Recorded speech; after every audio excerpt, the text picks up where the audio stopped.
현기소화라고 적었는데요. 저는 이제 그 기후테크 쪽에서도 소재 전문가입니다. 그래서 저희가 어떤 내용을 공유드릴까를 좀 고민을 많이 했었는데 우리가 생각하는 소재의 현황 그리고 앞으로 기후테크의 입장에서 그리고 시장화의 입장에서 봤을 때 전략은 어떻게 될 것인가를 좀 공유드리려고 하고요. 그래서 오늘 이제 발표가 끝나면 그 이제 총님께서 가져가셨으면 좋겠는 개념은 현기소화라는 단어입니다. 그래서 이 정도 얘기 드리면서 시작하겠습니다. 발표는 크게 세 가지로 구성했는데요. 첫 번째는 저희 회사에 대해서 간략히 소개를 드리고 그 다음에 저희가 이 이산화탄소 배출 정황 관련해서 고민하고 있는 것들을 공유드리고 마지막으로 그러면 앞으로의 미래를 위해서 대응하고 있는 현재의 이제 노력들을 좀 말씀드리려고 합니다. 저희는 천연 고분자 소재 전문 기업이라고 하는데요. 요거는 쉽게 생각하시면 플라스틱을 대체하는 방법이 두 가지가 있습니다. 하나는 재활용하는 것이고요. 하나는 대체하는 것인데 저희는 이 대체 소재 쪽입니다. 대체 소재 속에서도 또 여러 가지 솔루션들이 나와 있습니다. 기존에 알고 계실 만한 솔루션들이 생분해 소재들이 대표적이고요. 이 생분해 소재들 같은 경우에는 뭐 전분으로 만든다는 얘기가 많이 있어서 저희가 전분을 활용하기 때문에 차별점을 먼저 좀 말씀드리면 생분해 소재는 옥수수 전분을 미생물이 섭취하는 겁니다. 그러니까 이 전분이 미생물의 밥이 되는 거죠. 그럼 이 미생물이 이 생분해 소재를 가지고 체내 또는 체외 합성을 합니다. 체내 합성을 하는 것이 대표적으로는 PHA 소재라고 생각하시면 되고요. 그 다음에 체외 합성을 하는 것이 PLA 소재다라고 생각하시면 됩니다. 생분해 소재는 기본적으로 전분을 베이스로 합성하는 소재인 거고요. 저희는 이 미생물 발효 공정을 제외한 전분 자체를 소재화하는 회사입니다. 그러니까 비합성 소재를 활용해서 플라스틱 대체 소재를 만드는 게 큰 특징이다라고 생각해 주시면 되고요. 회사 같은 경우에는 이제 소재부터 제품까지라고 제가 적어놨는데 저희는 이제 소재만 하는 것은 아니고 완제품도 판매를 하고 있습니다. 그렇게 하는 이유는 뒷단에서 설명드리겠지만 밸류체인상 실제로 소프트하게 시장에 랜딩하기 위해서는 완제품을 만들 수 있는 공정 기술을 확보하고 있어야 됩니다. 그래서 저희가 병류나 비닐류, 트레이류 이렇게 다양한 제품들을 만들 수 있고요. 또 하나의 장점은 석유계 플라스틱을 이미 많이 생산하기 때문에 인프라가 깔려 있습니다. 그 인프라에 호환이 됩니다. 그래서 저희는 석유계 제품을 생산하는 공장에서 그대로 생산이 가능하다라는 것이고요. 지구를 생각하는 소재라고 적어놓았는데 탄수화물 소재 그것들이 이제 업사이클링해서 하는 것이 저희 하나의 축입니다. 원료를 업사이클링해서 만들자. 물론 지금 100% 업사이클링 쓰고 있지는 않습니다. 아마 앞으로의 방향성은 한 축은 이제 업사이클링해서 원천 소재를 만들자가 있고 두 번째는 잘 처리하자입니다. 오늘은 잘 처리하자 쪽으로 많이 말씀을 드릴 건데 다양한 조건에서 분해될 뿐만 아니라 현기소화라는 것을 통해서 에너지 업사이클링이 가능하다입니다. 계속해서 현기소화 얘기를 드릴 텐데요. 현기소화는 쉽게 말씀드리면 뒤에서 또 한번 설명을 드리겠지만 이런 소재들을 미생물이 이제 발효하게 됩니다. 발효해서 메탄이나 수소가스 같은 청정 에너지원으로 업사이클링하는 것을 현기소화라고 합니다. 저희는 이제 이런 기술을 가지고 천연 소재를 활용해서 플라스틱 대체를 하는 회사이고요. 플라스틱 문제 많이 들어보셨겠지만 크게 네 가지로 요약이 됩니다. 첫 번째가 해양 쓰레기 문제고요. 해양 쓰레기 한 70%가 플라스틱으로 이루어져 있습니다. 두 번째가 이산화탄소 배출 문제입니다. 그래서 생각보다 이 소재 산업에서 많은 양의 이산화탄소를 배출하는데요. 계속해서 지금 현재 추세가 유지된다면은 카본 버젯의 15% 정도가 이제 이산화탄소 이 배출이 이 소재 산업에서 이루어지게 됩니다. 근데 문제는 뭐냐면 이러한 소재들이 생산하고 가공하는 과정에서 91% 정도 이산화탄소가 배출이 돼요. 그렇기 때문에 소재 자체가 이제 전환되지 않으면은 근본적인 문제 해결이 좀 어렵다라는 특징이고요. 왼쪽 아래는 저희가 서울대학교 기계과고 공동 연구한 내용인데요. 플라스틱의 분해 산물이 사람들이 섭취하거나 간접적으로 노출되었을 때 어떻게 퍼져나갈까에 대한 내용입니다. 실제 사람 피부는 아니고요. 인공 피부 플랫폼에다가 저희가 한 300나노미터 정도 되는 미세 플라스틱을 투여했을 때 퍼져나가는 모습입니다. 보시면은 이제 혈관을 그냥 투과해서 미세 플라스틱이 들어가게 되고요. 최근 연구에는 갓 태어난 아이의 태변에서 성인의 10배 농도의 페트 미세 플라스틱이 검출되기도 합니다. 논문으로 나와 있고요. 이런 것들을 대체하기 위해서 대안 소재들이 만들어지고 있는데 아직까지는 한계가 많습니다. 그래서 가장 먼저는 이제 생각하시는 게 재활용인데 재활용 같은 경우에는 이런 이제 이슈가 있습니다. 2015년까지의 데이터이고요. 실제로 물질로 재활용되는 비율은 9% 정도 됩니다. 삼성증권 리포트에서 저희가 발췌한 내용이고요. 나머지 12%는 SRF라고 해서 고형 이제 소각하는 연료로 활용하게 됩니다. 나머지 79%는 매립되거나 자연에 버려집니다. 그래서 이 재활용 산업에서도 이 문제를 해결하기 위해서 크게 두 가지 방법으로 이제 시장을 개척하고 있는데 첫 번째가 단일 소재 개발입니다. 잘 모르시는 경우가 많은데 햇반이나 트레이 같은 것들은 대부분 복합 소재입니다. 이게 너무 당연한 얘기인 게 플라스틱이 처음 개발됐을 땐 이게 유해할 줄 몰랐어요. 그러니까 어떻게 하면 우리가 쓰기 편한 형태를 만들 수 있을까가 가장 큰 고민의 방향이었고요. 그러다 보니까 다양한 기능을 갖는 소재들을 방막 형태로 합치게 됩니다. 그게 이제 햇반 트레이라고 생각하시면 되고요. 그 때문에 이런 소재들은 사실은 버리더라도 재활용이 안 됩니다. 그렇기 때문에 계속해서 단일 소재화하는 노력들을 하고 있고요. 그다음 재활용 기술 중에 유일하게 상용화 단계에 목전을 두고 있는 것이 바로 이 페트에 대해서는 해중화. 그래서 화학적으로 엄청나게 긴 사슬이에요. 이 사슬들이 단일 소재들로 이제 그 해중합하는 기술이 지금 계속해서 좀 개발이 되고 있습니다. 그래서 모든 제품들이 앞으로 우리가 먼 미래에 다 재활용할 수 있을 것이냐, 그렇지는 않을 거라고 확신합니다. 네, 말씀드린 것처럼 다양한 기능을 구현해야 되고 또 가끔씩은 음식물이 묻거나 이런 것들 다 세척해야 되고 그럼 실효성이 떨어지게 되거든요. 그럼 이런 문제들은 어떻게 해결할 것인가? 그걸 대체해야 된다가 이제 저희 생각이고요. 보시는 것처럼 저희는 이제 천연 고분자, 그 중에서도 탄수화물, 그 중에서도 전분을 활용한 회사입니다. 그래서 4가지 기술을 가지고 있는데 첫 번째는 소재 표준화입니다. 뭐 쉽게 생각하시면 소재에서는 1g 넣었을 때 똑같은 이제 퍼포먼스를 항상 내야 됩니다. 이걸 표준화라고 하는데요. 뭐 저희 같은 경우에 가장 크게 가지고 있는 기술은 옥수수에서 추출한 전분이나 고구마 전분이나 쌀 전분 모두 동일 당량이면 동일한 특성을 내게 할 수 있습니다. 이게 표준화 기술이고요. 다음으로는 제가 바로 이 다음 페이지에서 이제 영상을 하나 보여드릴 텐데 펠레타입니다.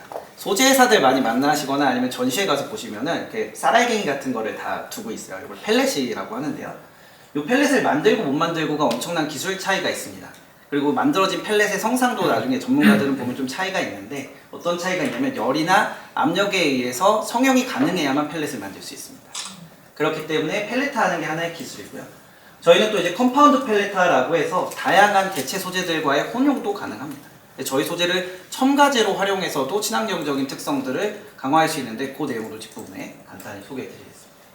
마지막으로 이제 공정 제품화입니다. 그래서 뭐 티다이나 블로사출 다양한 공정에서 이 소재가 직접 적용이 가능하다. 모든 그레이드에 대해서 저희가 지금 개발이 되어 있는 상황입니다. 이 영상인데요. 예, 지금 보시면은 이게 되게 쌀알갱이 같은 게 떨어지고 있습니다. 이렇게 엿가락처럼 나와가지고 쌀알갱이처럼 나오게 되는데 이 공정이 기존의 석유계 플라스틱 펠렛을 만들던 회사입니다. 그래서 똑같이 저희가 저희 제품 집어넣어서 보시는 것처럼 이런 천연 탄수화물로 이루어진 펠렛을 제작하는 과정이고요. 그래서 가장 큰 특징이 이제 플라스틱 제품 생산 공정과 호환이 된다라는 것이라고 이제 말씀드릴 수 있습니다. 간단하게만 이제 솔루션을 좀 소개해드리려고 하는데 저희는 이제 리타치 솔루션이라고 이게 원료 레진입니다. 작년도에 CS에서 혁신상을 받기도 했고요.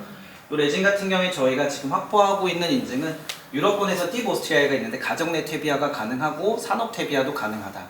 그리고 미국 BPI 인증 저희가 지금 이제 뭐 실험 결과가 나와서 3월 중에 확보가 될 예정이고요. 한국에서는 이제 그 저희가 인증이 이런 천연 소재들은 받을 수가 없습니다. 좀 특이한데 50% 이상의 합성 소재여야만 이제 친환경 인증을 받을 수 있어서 한국 인증은 없는 그런 상황입니다. 그래서 저희가 이 부분은 한국에서는 이제 합성 소재 50% 섞은 펠렛에 대해서 인증을 받고 있습니다.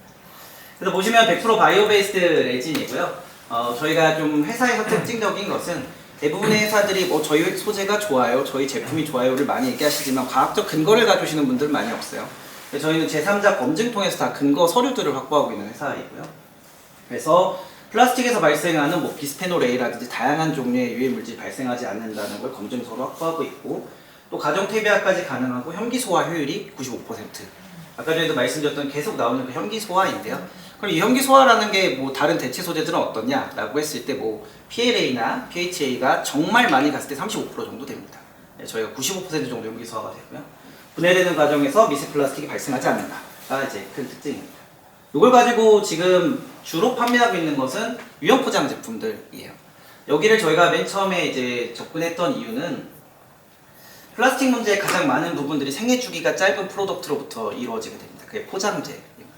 그렇기 때문에 포장재 산업을 먼저 혁신하자가 저희의 기본적인 방향이었고 실제로 저희가 이 시장에 들어갔을 때 이산화탄소 얘기는 뒤에서 하기 때문에 제가 일부러 뺐는데 경량화가 가능합니다.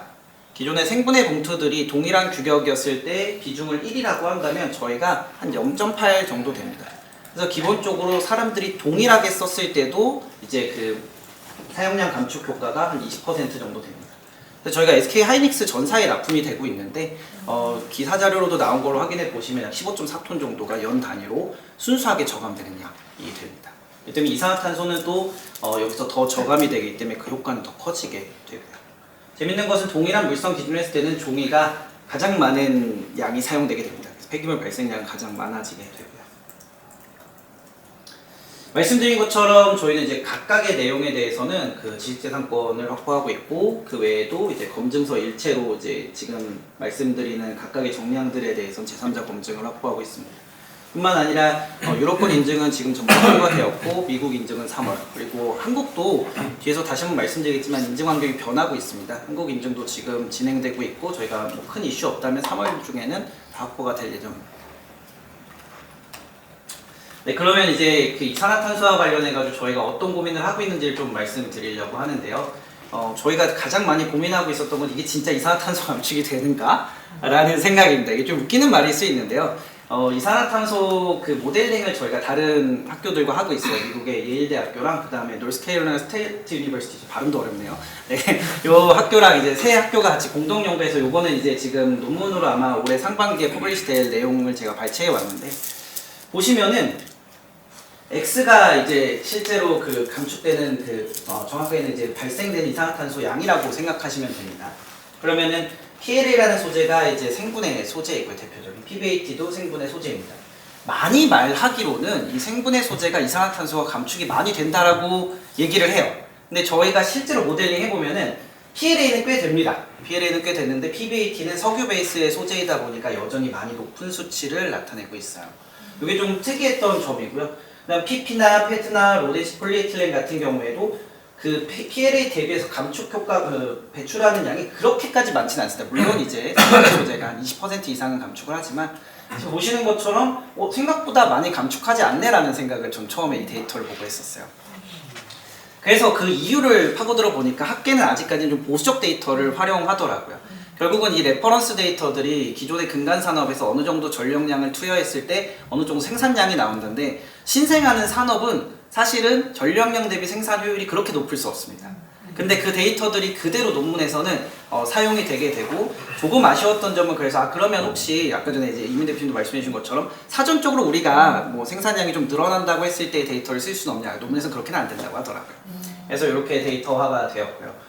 저희가 이제 RS 펠렛이 저희 펠렛이라고 생각하시면 되는데, 감축량은 이제 그 석유가 사라고 했을 때 한 1.37 정도 되게 됩니다.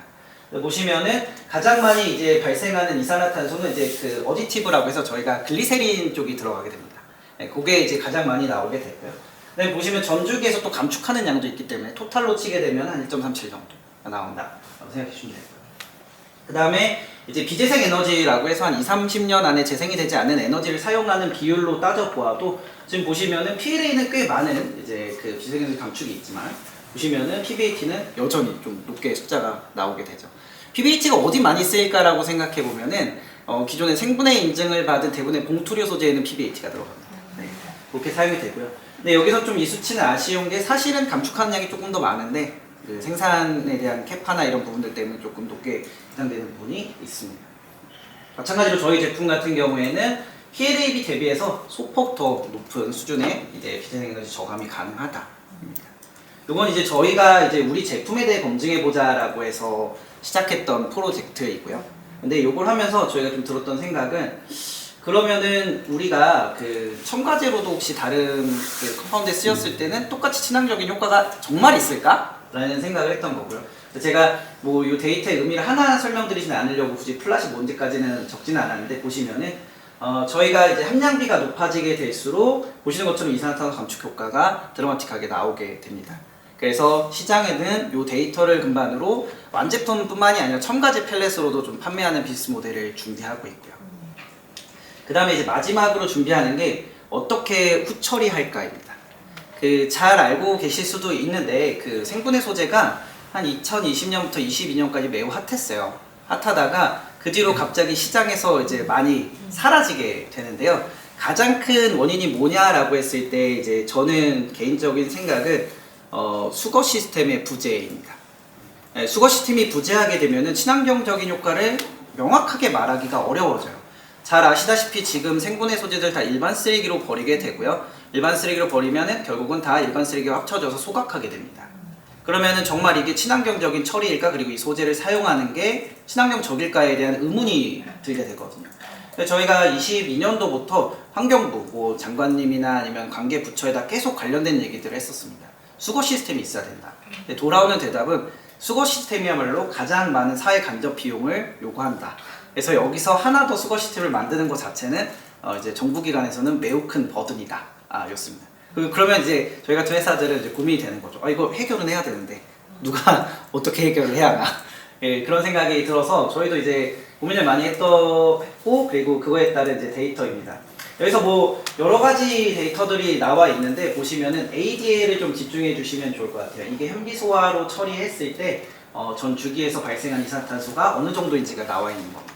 보시면은 다양한 처리 방법들이 있어요. 뭐 소각이나 전력 생산 없이 소각, 아니면 컴포스트 하는 거, 홈컴포스트 하는 거, 뭐 아니면 토양 분해, 다양하게 있는데 이산화탄소의 관점에서만 보자면 사실은 지금 보시는 홈컴포스터블이 가장 여러 가지 방면에서 이제 유의미한 결과를 갖는 이제 방법입니다.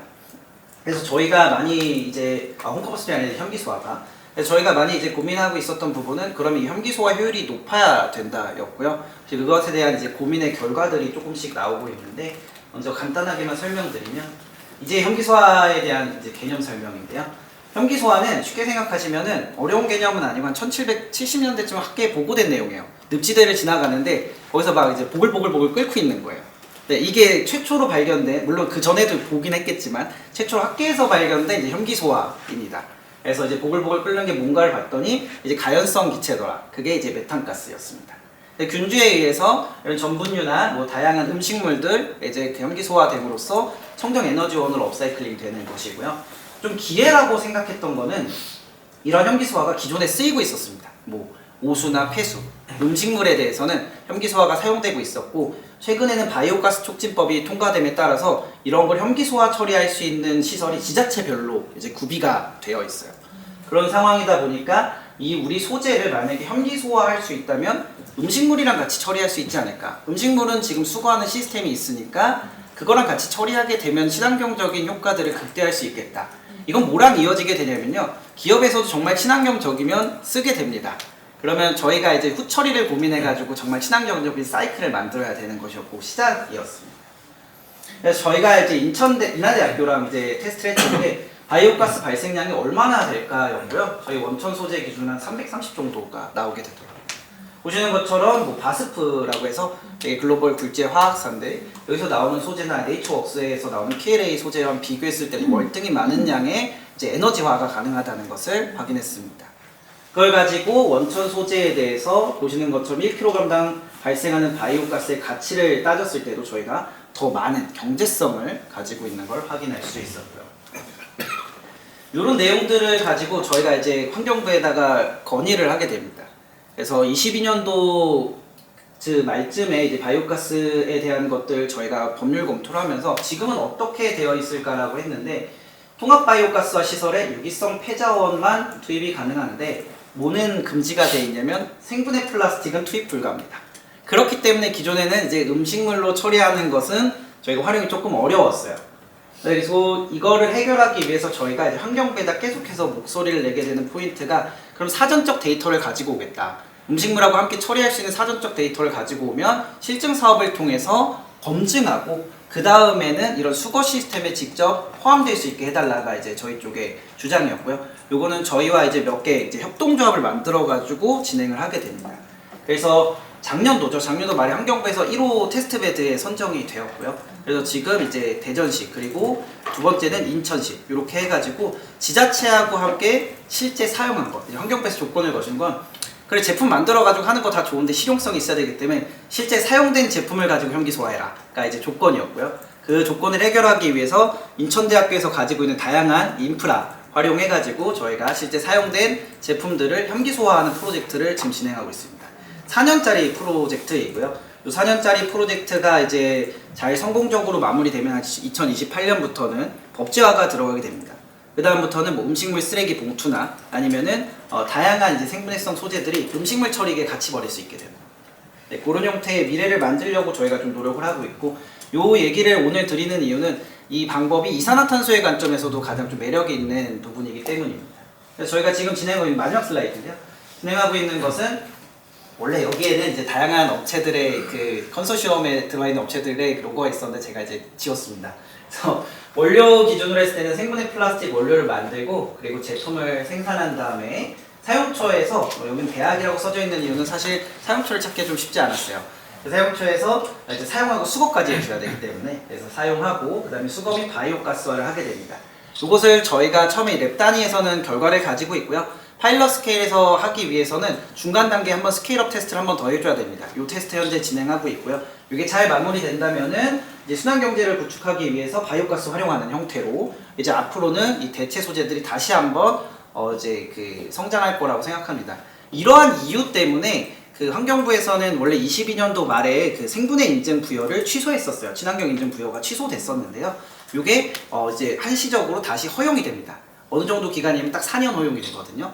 바이오가스 실증이 정말로 성공해가지고 수거 시스템이 구축되면 앞으로 시장이 죽으면 안 되기 때문에 한시적으로 다시 허용이 된 거고요. 저희도 이제 그 4년 동안 허용된 것에 대해서 이제 인증 바로 신청이 들어가서 이제 인증이 나오게 되는 거예요. 그래서 요약을 드리면 저희 같은 경우에는 이 플라스틱 대체 시장, 그 중에서도 재활용이 아닌 정말 대체하는 시장, 거기에서도 비합성 소재를 가지고 대체를 하고 있습니다.